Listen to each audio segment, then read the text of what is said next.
साथियों को नमस्कार। साथियों, आप सबको पता है कि 22 जुलाई को हमने घोषणा करी थी दिल्ली में कि हरियाणा में हमारी दो बड़ी महापंचायतें होंगी राष्ट्रीय स्तर की। एक हमारी पहली महापंचायत कल है 15 सितंबर को उचाना की नई अनाज मंडी अतिरिक्त अनाज मंडी में।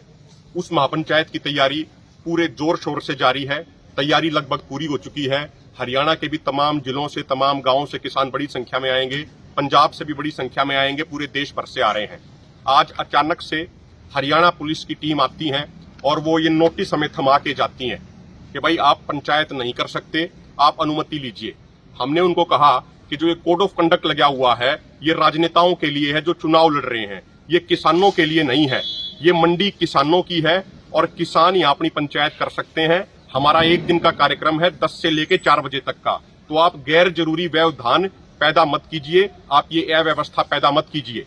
लेकिन उसके बाद उन्होंने जोर जबरदस्ती दिखाते हुए ये नोटिस उन्होंने दिए, हमारे साथियों को, मुझे भी दिया, सुनील भाई को भी दिया, अन्य साथियों को दिया। और उसके बाद वो लोग माइक वालों को, साउंड वालों को, टेंट वालों को जबरदस्ती थाने में बुलाते हैं और उनको धमकी देते हैं कि भाई अगर तुमने अपना टेंट का सामान लेके गए, माइक का सामान लेके गए तो तुम्हारे खिलाफ कार्रवाई करी जाएगी, हम सख्त कार्रवाई करेंगे, सामान भी जब्त कर लेंगे। साथियों, हम एक बात कहना चाह रहे हैं, हमारी अभी तमाम साथियों से बातचीत हुई अपने फोरम के। हम एक बात क्लियर कर दें कि हम कोई पॉलिटिकल पार्टी नहीं है। हमारे ऊपर कोड ऑफ कंडक्ट ऐसा सच लागू नहीं होता। जो लोग राजनीति कर रहे हैं, जो लोग वोट मांगते हैं, उनके ऊपर लागू है कोड ऑफ कंडक्ट। तो अनुमति तो उनको लेनी है। मंडी किसान की है तो हम वहां अपनी पंचायत शांतिपूर्ण तरीके से करना चाहते हैं और वहां करें भी गए। और प्रशासन को, हरियाणा सरकार को, भाजपा को एक बात ये भी कह देते हैं कि अगर इस देश के अन्नदाता किसान को पंचायत करने की अनुमति नहीं दी जाएगी, उसको रोका जाएगा, उसके ऊपर जुल्म ज्यादती करी जाएगी जैसे आपने पहले भी करी है, तो फिर आप ये याद रखना कि हमारी भी मजबूरी बनेगी। फिर जो बीजेपी की रैलियां होने वाली हैं, जो बीजेपी की पंचायतें मीटिंगें होने वाली हैं, हमारी भी मजबूरी बनेगी उनका विरोध करना, डट के विरोध करना। फिर आप ये देख लेना, आपको हर जगह पे अपनी पूरी फोर्स लेके इनको जाना पड़ेगा। फिर जब ये गांव में आएंगे तो हमारी भी मजबूरी बनेगी इनका विरोध करना। इस बात को सरकार ध्यान रख ले, भाजपा ध्यान रख ले कि अगर किसानों को पंचायत करने से रोका जाएगा तो फिर किसानों की भी मजबूरी बनेगी। फिर ये मत कहना कि कभी आप चुनाव आयोग में शिकायत करो जाके कि हमें गांव में नहीं जाने दिया जा रहा, हमें पंचायत नहीं करने दी जा रही। फिर आप इस चीज का ध्यान रखिएगा, हमारी भी मजबूरी बनेगी और हम भी फिर मजबूती के साथ फैसला लेंगे।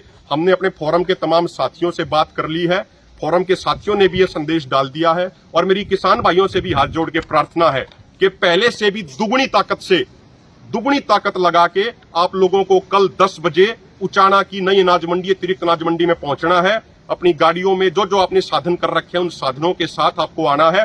कार्यक्रम हमें शांतिपूर्ण रखना है। हमारी जिम्मेदारी बनती है हम अनुशासन में रहें, हम शांति के साथ रहें, हम अपनी जिम्मेदारी पूरी निभाएंगे और आपको अधिक से अधिक संख्या में पूरी ताकत के साथ पहुंचना है। अगर अब हम पीछे हट गए साथियों, अगर अब हम कमजोर पड़ गए तो फिर तो ये अपनी पूरी तरीके से तानाशाही पे उतराएंगे।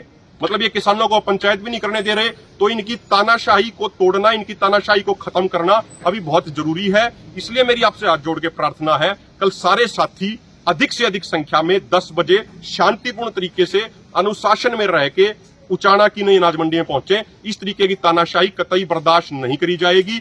और हम प्रशासन से भी ये बात कहना चाहते हैं कि इस गैर जरूरी टकराव से वो बचें। हम खुद किसी तरह का टकराव नहीं चाहते। हमारी 6 घंटे की हमारा कार्यक्रम है, उसमें इस तरीके से किसी को, साउंड वाले को, किसी को टेंट वाले को ना धमकाया जाए और आराम से किसानों को पंचायत करने दी जाए। अन्यथा फिर जैसा हमारे फोरम ने कहा, फिर हम मजबूत फैसला लेंगे, स्ट्रिक्ट फैसला लेंगे, चाहे उसके लिए गर्दन कटानी पड़े। मजबूती से वो फैसले लागू किए जाएंगे और हमारी भी मजबूरी बनेगी फिर बीजेपी के हर कार्यक्रम का विरोध करना। बहुत बहुत धन्यवाद।